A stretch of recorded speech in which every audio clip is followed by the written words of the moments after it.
दिफाई और फ़िज़ाई टेक्नोलॉजी में भारत एक बार फिर पाकिस्तान के हाथों चारों शान चित।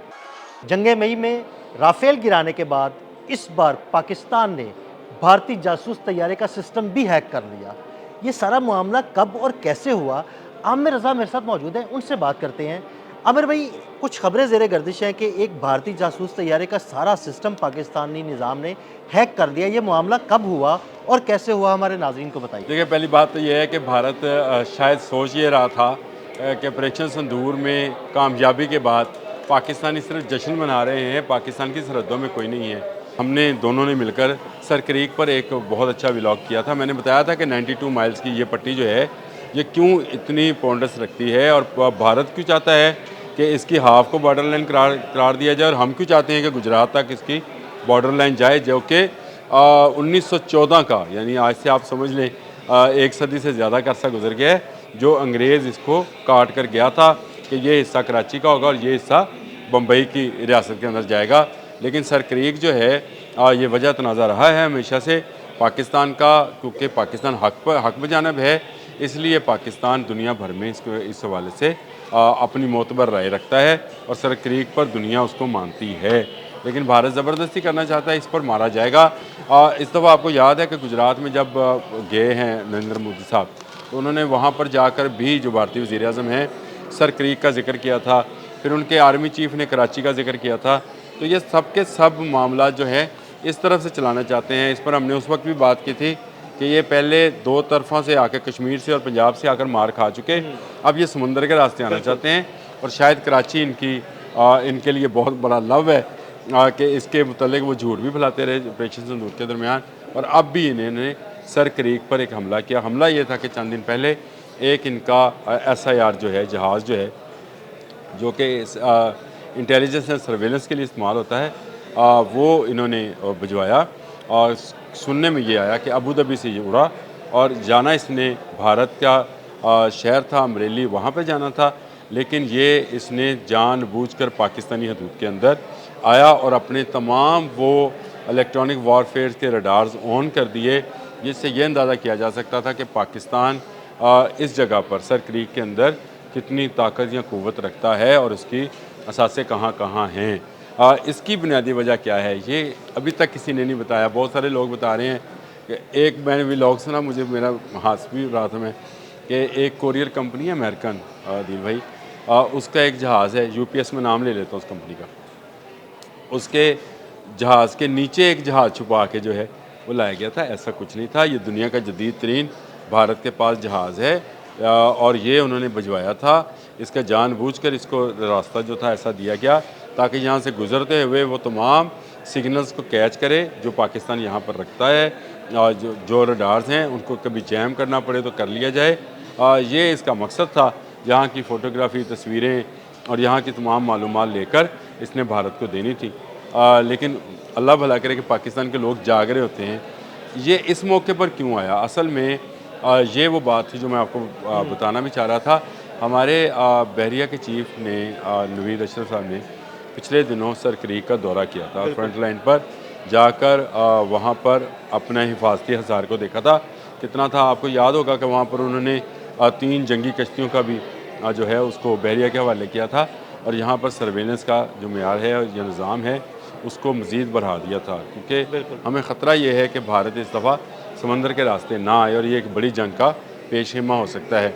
इसी दौरान क्योंकि हम जाग रहे थे, भारतीय इस बात को समझ नहीं पाए। उन्होंने जहाज़ जब एंटर किया तो उसने क्या हमारे रडार्स और हमारा सिस्टम जैम करना था, हमने उसके तमाम सिस्टम्स और रडार उस जहाज़ के लॉक कर दिए। ना सिर्फ लॉक कर दिए बल्कि वार्न किया कि अगर वो हदूद से नहीं निकलेगा तो उसको तबाह व बर्बाद कर दिया जाएगा। और ये बड़ा आसान था उस वक्त कर देना। किया क्यों नहीं किया? इसलिए नहीं कि इस वक्त कोई ऐसा पाकिस्तान जो है जंगी माहौल बनाना नहीं चाहता है। पाकिस्तान ने एक अच्छे मुल्क का सबूत देते हुए, एक अच्छे हमसाये का सबूत देते हुए उसको वार्न किया, और उसके तमाम चीज़ें क्योंकि हम जाम कर चुके थे, अब वो एक ऑर्डनरी जहाज़ था और अमरेली जाने के बजाय उसका रुख हमने तब्दील कराया और उसको भटका दिया हमने, भटका कर उसको भोज एयरपोर्ट की तरफ टर्न करा दिया, और वो भोज एयरपोर्ट पर उतर गया। कुछ ले जा नहीं सका, एक तस्वीर सिंगल भी वो यहाँ से नहीं ले जा सका। हाँ, हमारे निशाने पर वो मुस्तकिल रहा, अगर हम चाहते तो उसको गिरा देते। ये भारतीयों का गलत फहमी है कि वो इस तरफ से आएंगे तो ये होगा। ये वैसे ही है जैसे नरेंद्र मोदी ने ये बात कही थी कि बाद हम हमला करेंगे, बादल होगा तो रडार हमारे जहाज़ों को देख नहीं सकेगा। तो ये मज़ीका इस बात है कि पाकिस्तान ने अभी ताज़ा ऑपरेशन संदूर में मई 6 और 7 की दरमियानी शब में जब आपके 7 जहाज़ गिराए थे, तो क्या वो सिस्टम होगा इलेक्ट्रॉनिक वॉरफेयर का जो इस्तेमाल किया गया था, किस तरह से आपके क्या दुनिया के इस वक्त मोतबर तरीन जहाज़ राफेल को जो है वो टगे टोकरी किया गया, उसको काट कबार साबित किया और उसके तमाम सिस्टम्स को जैम कर दिया गया।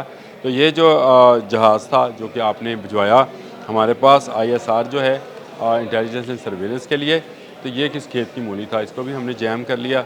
और ये दुनिया हैरान है कि दुनिया की बेहतरीन टेक्नोलॉजी भारत के पास इस जहाज़ की सूरत में है। वो तस्वीरें आपके पास हैं कि इसमें कौन कौन सा रडार और कौन कौन से सिस्टम मौजूद हैं।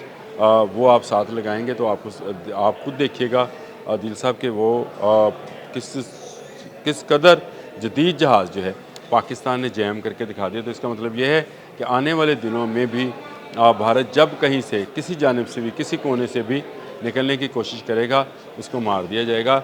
ये एक ट्रायल था, मैं आपको बताऊँ, क्योंकि 27 अक्टूबर आपको भी पता है यौम कश्मीर है, और यौम कश्मीर से चंद दिन पहले ये एक ऐसा ट्रायल था जिसको भारत एक ऐसा सिस्टम बनाना चाह या ऐसा बहाना बनाना चाह रहा था कि इस दिन से फिर दोबारा से जंग शुरू की जाए।